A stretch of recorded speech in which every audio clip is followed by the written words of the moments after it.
नमस्कार दोस्तों, आज हमारे बीच हैं कैप्टन एमएस कोहली, दुनिया के बेहतरीन पर्वतारोहियों में से एक। लेकिन कैप्टन कोहली की पहचान सिर्फ यहीं तक सीमित नहीं है। एवरेस्ट पर पहुंचने वाले पहले भारतीय दल के लीडर रहे हैं और एवरेस्ट से भी कठिन माने जाने वाली नंदा देवी पर्वत पर पहुंचने वाले पहले भारतीय हैं। कैप्टन कोहली की पहचान एक और पहचान है। 1965 में चीन पर नज़र रखने के लिए जिस न्यूक्लियर डिवाइस को नंदा देवी पर्वत पर रखा गया था, उसकी अगुवाई भी कैप्टन कोहली ने की थी और नंदा देवी पर डिवाइस रखने और खोने की पूरी कहानी भी कैप्टन कोहली के आसपास ही घूमती है। आज हम इनसे बातचीत करेंगे और एवरेस्ट और नंदा देवी के कुछ रहस्यों को खोलने की कोशिश करेंगे। तो नंदा कोट और अन्नपूर्णा 3 और एवरेस्ट आपके 3 बड़े सफल ऑपरेशन रहे हैं या मतलब सफल समिट रहे हैं। लेकिन एक दूसरे असफल अभियान की तरह मैं आपसे बात करना चाहता हूं कि जैसे कि आपने अपनी किताब स्पाई इन द हिमालय में भी लिखा है और ख़ुद इसमें जिक्र भी आपने किया है कि ये सिर्फ एक असफल नंदा देवी का एक असफल अभियान नहीं था, बल्कि इसमें एक न्यूक्लियर डिवाइस भी था जो खो गया था। आपकी किताब में आपने इसका पूरा विस्तार से न्यूक्लियर डिवाइस को नंदा देवी पर रखने की और खोने की पूरी कहानी बताई है और ये बताया है कि उसके बाद आपने किस तरीके से उस डिवाइस को खोजने की कोशिश की। आपको क्या लगता है कि जब 65 में जब एवरेस्ट से आप लौट कर आए थे, उसके बाद आपने नंदा देवी की चढ़ाई की और उस डिवाइस को नंदा देवी तक पहुंचाया, क्या आप उस कहानी को 2023 में बताना चाहते हैं कि कैसा रहा होगा उस वक्त न्यूक्लियर डिवाइस खोने की और रखने की कहानी? मेरे ख्याल में जो मुझे याद आता है, हमारी नंदा देवी कामयाब होने वाली थी और हम नंदा देवी समिट के नज़दीक कैंप 4 तक पहुंच गए थे। और उसके बाद जो आदमी हमारी फ्रंट में थे, माउंटेनियर, उन्होंने कहा कि हम कल नंदा देवी के टॉप पे होंगे। अब अनफॉर्चुनेटली नंदा देवी समिट के थोड़ा सा नीचे बहुत ही ब्लिज़र्ड आ गया। इतना बड़ा ब्लिज़र्ड आया कि जो माउंटेनियर वहाँ पे थे, उस शहर पे थे 3-4 और 2 माउंटेनियर थे। अब उनका बचना मुश्किल हो गया। तो मैंने कहा कि ये तो स्पोर्ट है, इसमें डू एंड डाई तो होता नहीं है। अगर जान का बाजी लगानी है तो नहीं लगानी चाहिए। तो मैंने फ़ौरन ऑर्डर किया कि सब नीचे आ जाओ। तो सारे माउंटेनियर नीचे आ गए और फिर हम लोग, तब सीज़न भी ख़त्म हो गया था, तो वापस इंडिया आ गए। तो मैंने कहा कि अपनी लीडर्स को कि अब तो हम मई में जा सकते हैं। तो मई में फिर गए। मई 67 मई 66 65 65 में तो आप गए थे नंदा देवी। हाँ। तो अक्टूबर में आप 66 में अक्टूबर में तो आप छोड़कर आ गए थे और 66 में वापस उसको देखने के लिए गए कि वहाँ है या नहीं है। हाँ। तो आपको दिखा वहाँ पर न्यूक्लियर डिवाइस था वहाँ पर? तो जब हमारी टीम वहाँ पहुँची जी, तो वहाँ नहीं था। ओके। तो उसको बड़ा ढूंढा, नज़र नहीं आया। तो फिर CIA ने कहा कि एक ऐसा प्लेन है जो नेटो में दिया है उन्हें बना के, वो 25,000 फीट तक फ्लाई कर सकता है। तो 2 हेलीकॉप्टर नेटो से मंगा के पूरी नंदा देवी के 25,000 फुट तक पूरा देखा और वो कहीं नज़र नहीं आई। तो उसको फिर हमने समझा कि नीचे गिर गई होगी। और नीचे जो नंदा देवी का छोटी ट्रिब्यूटरी थी ऋषि गंगा, तो ऋषि गंगा में आ गया होगा। तो अमेरिकन ने कहा कि वैसे झूठ ही कहा हमको डराने के लिए, क्योंकि ये न्यूक्लियर डिवाइस जो थी बहुत ही महंगी थी। ओके। उन्होंने हमें डरा दिया कि अगर ये ऋषि गंगा में चली गई, ओके, तो मेन गंगा में पहुंच जाएगी। तो गंगा में नहाने वाले हज़ारों हिंदुस्तानी मर जाएंगे जी। तो इसलिए इसको ढूंढना ही पड़ेगा। ओके। ये उन्होंने डराया उन्होंने। वैसे कोई ऐसी बात है, बाद में पता लगा कि हमसे झूठ बोला गया। ओके। कि हम लोग उसको ढूंढें। जी। तो उसको फिर ढूंढते रहे, ढूंढने में 1 साल पूरा लग गया। ओके। उसके एक मीटर थे, ग्रेगोमीटर जी। वो मंगाए गए। तो जहाँ पे बर्फ़ में गिरी हो तो वहाँ पे वो मीटर ऊपर लगाते थे। अगर उसमें टिक टिक टिक टिक आवाज़ आ जाए तो लोगों को बैच भी दिए थे ओके। न्यूक्लियर के। जी जी। अगर बैच वाइट थे, अगर रेड हो जाए तो इसका मतलब है कि यहाँ पे न्यूक्लियर डिवाइस है। तो वो ढूंढते रहे, बेवकूफ़ी की बड़ी। जी। बहुत मेहनत की, बड़ा ढूंढा, कोई नहीं मिला। तो उसके बाद फिर उन्होंने हम बॉम्बे गए। Bombay atomic research agency centre के डॉक्टर बाबा थे, जी। उनको पूरी कहानी सुनाई। तो मैंने कहा कि आप अगर डिवाइस गिरी है तो उसमें जो न्यूक्लियर पार्ट है उसकी उम्र 100 साल तक वो गर्म रहती है। ओके। तो वो कहीं गर्म है तो जहाँ भी गिरी है वो बर्फ़ के अंदर जाती जाएगी और जहाँ पे राख आ जाएगी तो वहाँ जाके बैठ जाएगी। और वो बर्फ़ उसके ऊपर इतनी होगी उसको कोई खोज सकता नहीं। जी। तो उसने कहा कि आपका ख्याल ठीक है। तो उसने फिर पहले तो ITV पुलिस की बटालियन भेज रहे थे। उन्होंने कहा कि सब कैप्टन कोहली की एडवाइस है कि कुछ न करो, छोड़ के आ जाओ। तो फिर छोड़ के आ गए। तो ये कितने अभियान चले थे उस न्यूक्लियर डिवाइस को ढूंढने के लिए? 66 के बाद वो लगातार ढूंढने की कोशिशें हुई, पानी की जांच भी हुई कि कहीं रेडिएशन तो पानी में नहीं, गंगा में पानी। एक साल की होती थी 66। उसके बाद नहीं हुई। तो जब आप लोग उस न्यूक्लियर डिवाइस को रखने के लिए नंदा देवी जा रहे थे तो क्या आपको पता था कि ये न्यूक्लियर डिवाइस कितनी खतरनाक है, या अपनी हमें नहीं बताया गया और ना आपकी टीम को बताया गया? हमें सिर्फ ये बताया गया कि चाइना ने एटम बम ब्लास्ट किया है और ये जो डिवाइस है ये चाइना की जो ऊपर जब लगाएंगे नंदा देवी के ऊपर, तो ये चाइना का जो एरिया जो है सिंकियांग का, जहाँ पे चाइनीज़ ब्लास्ट हुआ है, वो जगह पता लग जाएगी। तो मिशन यही था कि चाइना की जगह पता करें कि कहाँ पे उन्होंने एटम बम। तो मतलब जो तिब्बत के पठारों में उन दिनों चाइना जो है परमाणु विस्फोट कर रहा था, उस पर नज़र रखने के लिए नंदा देवी को चुना गया। हाँ। तो ये भारतीय खुफिया एजेंसियों और अमेरिका खुफिया एजेंसियों का जॉइंट ऑपरेशन था। तो कोहली साहब, इसमें एक और चीज़ लगती है, आपने किताब में भी जिक्र किया है कि क्योंकि 160 साल उसकी उम्र है उस डिवाइस की और न्यूक्लियर डिवाइस है 100 साल उम्र। तो क्या आपको लगता है कि गंगा के पानी को आज भी खतरा है अगर वो डिवाइस मिला नहीं है तो? अब तो जो हमने सुना है जी। कि कुछ महीने, वो फरवरी के महीने में वो डिवाइस कहीं ऊपर से कोई चीज़ गिरी तो 2 गांव ख़त्म हो गए और वहाँ बड़ा धमाका हुआ ज़बरदस्त, तो 200 आदमी मर गए। तो मेरे ख्याल में वो डिवाइस एक्सप्लोड हो गई, वो बाहर निकल आया है। तो ये भी कहा जा रहा है कि जिस तरीके से हिमालय का मौसम बदल रहा है और भूकंप लगातार हिमालय क्षेत्र में आ रहे हैं, और जिस जगह वो डिवाइस रखी है जोन 5 में आता है, भूकंप का जो क्षेत्र है सबसे ख़तरनाक जोन में आता है।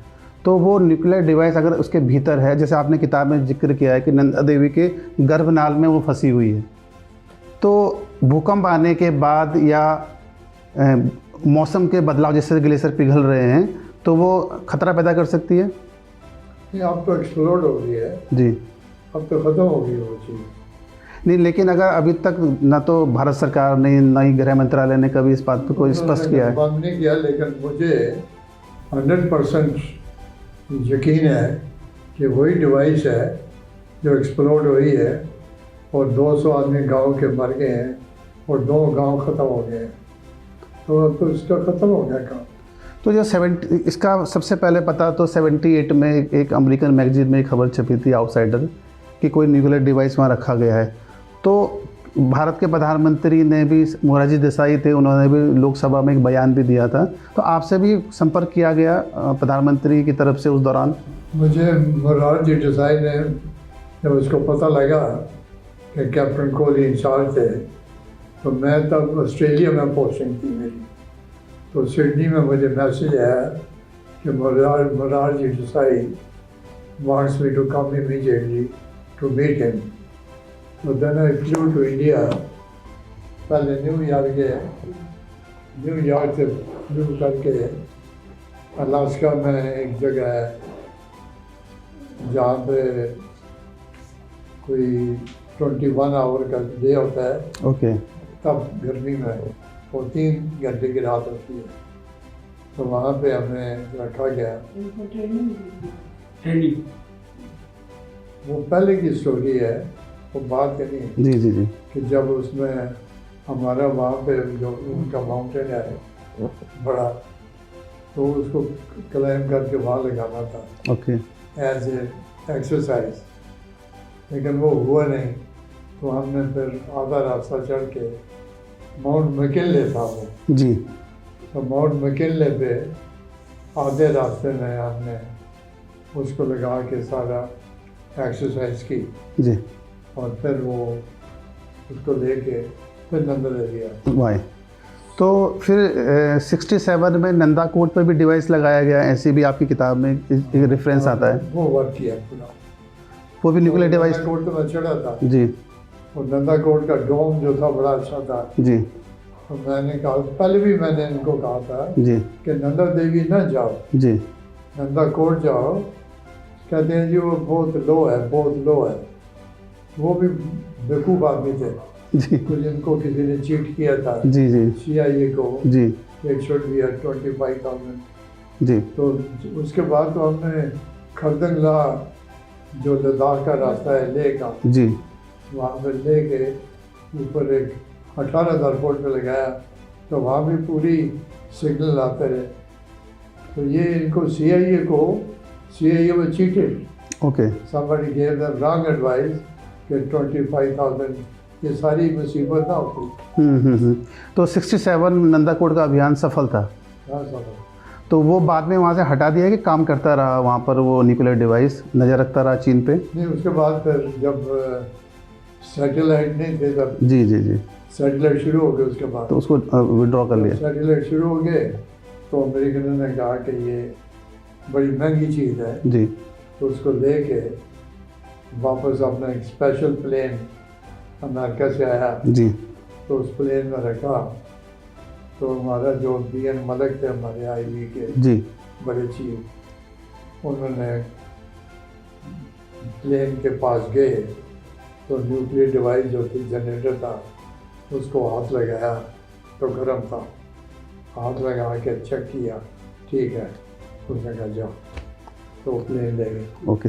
तो जो VN मलिक साहब थे और जो खुफिया ब्यूरो के जो चीफ थे काव साहब थे, वो दोनों आपके संपर्क में थे?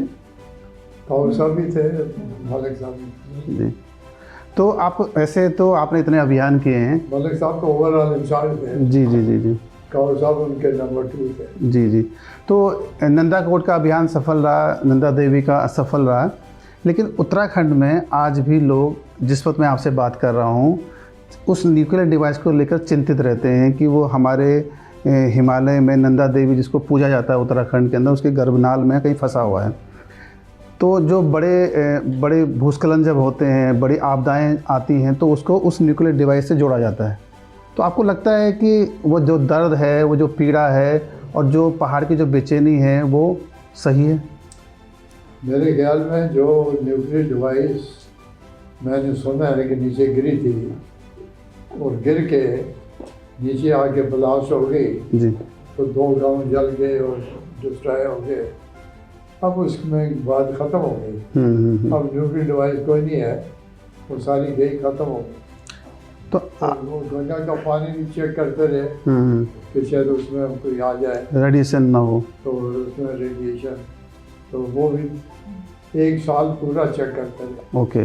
पानी का सैंपल लाते थे, तो एक साइंटिस्ट मेरे साथ था, वो मुझे, ये जोशीमठ के पास जगह है, जी तो वो आता था रोज़ पानी चेक करके, जी तो कहता था ठीक है, तो रेडियो एक्टिविटी उसमें नहीं आई 1 साल।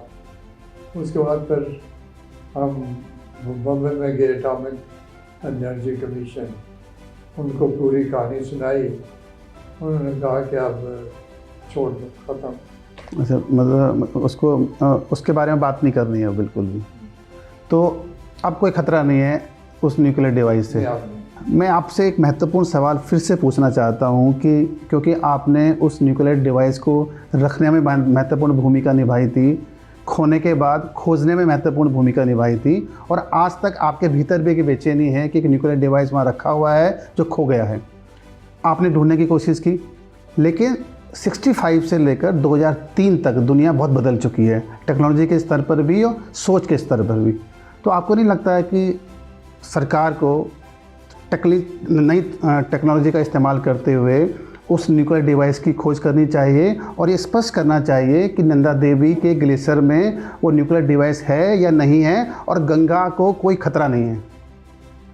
मुझे इस बात का अफसोस है कि मैंने जो अपना व्यू दिया था डॉक्टर बाबा को मिलने के बाद, गवर्नमेंट उसके बाद चुप हो गई।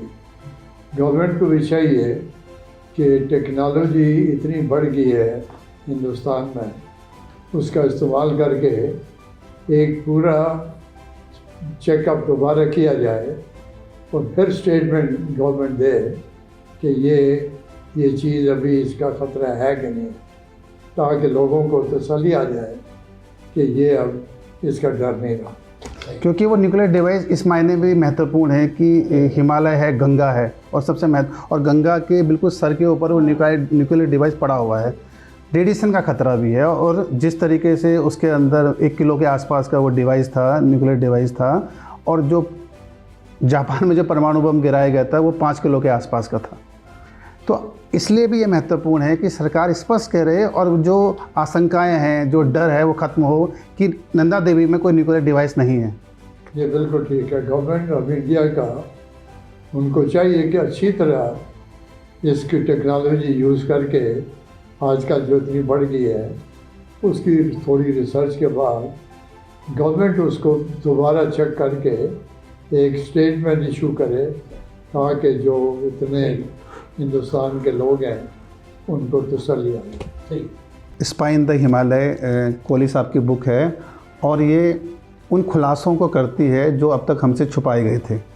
कोहली साहब ने इस किताब में न्यूक्लियर डिवाइस को रखने की कहानी और खोने की कहानी को पूरा दस्तावेज़ों के साथ उसका वर्णन किया है, क्योंकि कोहली साहब ने ही न्यूक्लियर डिवाइस को नंदा देवी पर्वत पर रखा था, और 65 में जब ये डिवाइस खो गया तो 66 में उसको ढूंढने के लिए भी कोहली साहब गए थे, और लगातार 1 साल उस इलाके में रहकर उन्होंने उस डिवाइस को ढूंढने की कोशिश की थी, पानी की जांच की।